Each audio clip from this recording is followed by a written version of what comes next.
Anyway, speaking of that then, so let's start with the Boks then. So the news that's come out today is that Lukhanyo Am is back. Back.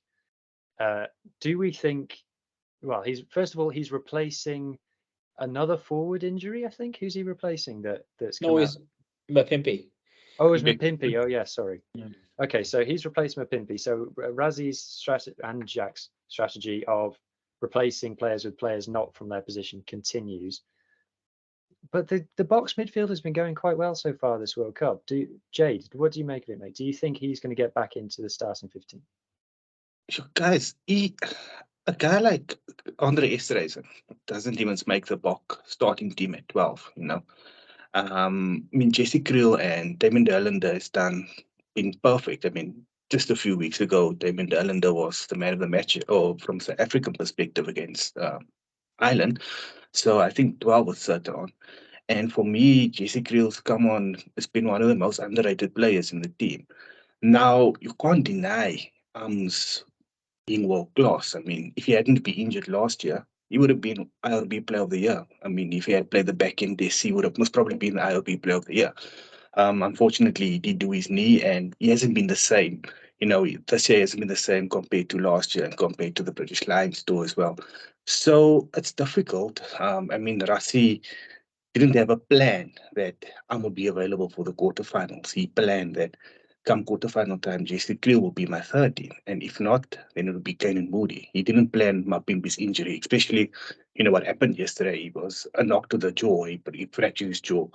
So for me, I don't see him coming into the team, but I do see him being a very good part of the team, as he'll be a very good, how they call it, a training squad member. You know, he'll be very good in terms of that.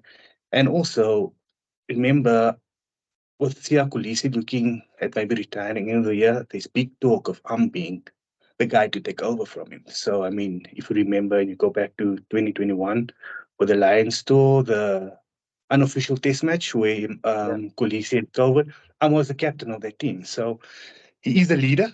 There is a great chance that he would be the next Springbok captain. Maybe Itzebeth has something to say about it as well. But I think it's a good, you know, previous World Cup winner, a leader to have in the team. He hasn't been playing his best rugby this year, we have to be honest. On form, maybe Jesse Kriel is the guy, but I mean, what a guy to have into your squad, you know, experience, a good guy to have into your training team. I don't think he walks into a squad. I don't think so. I think they maybe even look at having Kane and Moody ahead of him as well, depending on his form, you know.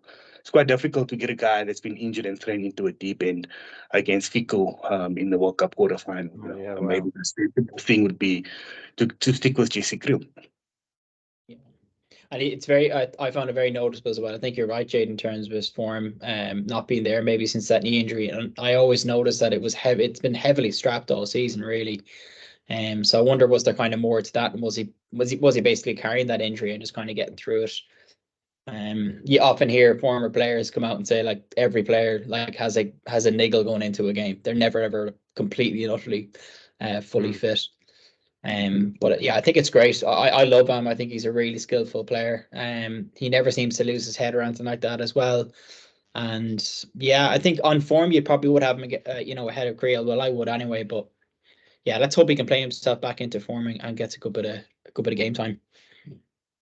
I don't think he's going to get any game time. Well, that's the thing, isn't it? Because of how the Boks do their bench, you're either in the starting 15 or you're not playing if you're a back. Mm-hmm. So, yeah, so it'll be interesting to see. I agree. I think he's probably more likely to be there for the environment. I don't think that at this stage you can go and start messing with your team. But he does have that experience. Speaking of someone else who's got experience, Andre Pollard was back and he was kicking his goals against Tonga at the weekend. What do we think, guys? I'll start with you this time, mate. Has Andre Pollard done enough to take the 10 jersey off Mane Libbok? It's a really difficult question. Like Libbok, I'm just such a big fan. I hate to say that Pollard should start ahead of him, sorry, but his kicking wasn't up to standard against Ireland. Is Pollard fully fit? Well, he did pretty well in the weekend, did he? Now, we have to factor in the opposition, but it was Tonga. They are big boys, so like, And I think what's important to remember as well is before, when you remember, I'm sure you guys remember when the World Cup squad was announced, it was quite a shock that Pollard wasn't maybe in, because he was over his injury, but he's kind of still getting through his rehab. So basically, I think reading through the lines, they could have picked him, but they didn't, and now it seems he is fully fit. I think maybe I think I probably would go with him. Just strictly based on Libbok's form from the tee. You have to have, if you're going to play this tight game and where you're not going to be running in potentially a lot of tries, and you do take your, if you are going to go for posts, you need to have a kicker who's got higher stats than Libbok, I think. Unfortunately to say, but for me, I probably would go with Pollard. And I know I mentioned this before, I think on Scoop's space, but I think Libbok would be a really good impact player, like especially if you're chasing a game. But I think it was who was it on the pod who basically called out that he'd never actually make the squad, like he wouldn't be on the bench because of the 7-1 split or because of the 6-2 split or whatnot. But I wonder if that's something they might look at, starting Pollard and having Libbok on the bench, because I do think he is an X-factor player. And he do have to call out as well that he did come on the weekend and he did bloody well nail his kicks as well. So fair play to him. He obviously has that talent in him, doesn't he? But it's just, for me, he is just that bit inconsistent. I don't know, Jade. What about yourself? What do you think? For me, no, I can't go against my word and back Libbok all season. And come crunch time of the World Cup, turning your back on the guy and saying, listen, you're missing a few crunch kicks, you're not good enough. I mean, if you're going based on yesterday's performance and you're stating that Pollard kicked all his kicks, so did Libbok from tougher positions. So maybe the pressure element comes into it as well. Maybe it was the pressure game. It wasn't really pressure kicks to win a game. So that did play its part. I did mention it a few times before that, remember, Pollard is not a Lee Penny, or he's not a Melvin Germanet. He's not a 95% goal kicker. I wouldn't rate him in that. Maybe similar to Richie Mwanga, similar that kind of way, 85%. And Libbok is a little bit less than that. So for me, the guy has won the World Cup before at 10. He does have that experience, but I mean, it's hard to to cut on Libbok.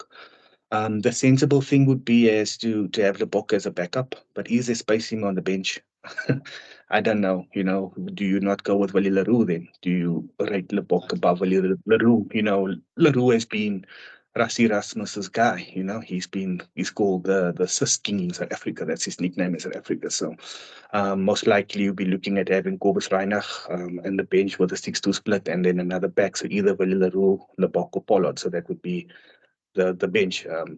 Pollard can cover 12, so at least it's Damon Willemse can cover 12 as well. However, I don't know what Rassie would do. Maybe if Pollard is fit and he's taking the knocks, he's training well, Rassie would start with Pollard and Libbok on the bench, and then drop Willie Leroux. That would be also something that I don't know. Does he really want to drop Willie Leroux? If you're doing that, because if you also looking at it with a 6-2 split, you're going to have to look at Kwagga Smith on the bench, most likely, and then your two locks, Klein and Erich Snyman. That's the way they've been going. So there's no space for Dwayne Vermeulen if Jasper Wiese starts at 8. That's so you're looking at your experience as well, coming on from the bench, killing a game, closing a game down. With Leroux and Dwayne from the bench, if you're down by 10 points against France, those are the guys you want on the field, to drag out to the game. So that for me is, your pros and cons. But I don't know. It's a close call, guys. But I back Libbok all season, and I can't turn my back on him now. Yeah, I've been Team Libbok since day one, so I can't go back on myself either. I was one of the first people saying after the Ireland game, geez, if South Africa had kicked their goals, then that's all they needed to win. But I can't go back on backing Libbok now. I think he is, especially with his relationship with Willemse and the way he did the Bok attack did take a step up when he came onto the pitch. Okay, Tonga were starting to tire at that point, but it did. And I think if you're Rassie and your plan A was Libbok, and you've decided I'm not picking Pollard, I'm going with Libbok, you got to back yourself. You got to stick to your guns, and you got to go for it. And so I'd go with Libbok as well.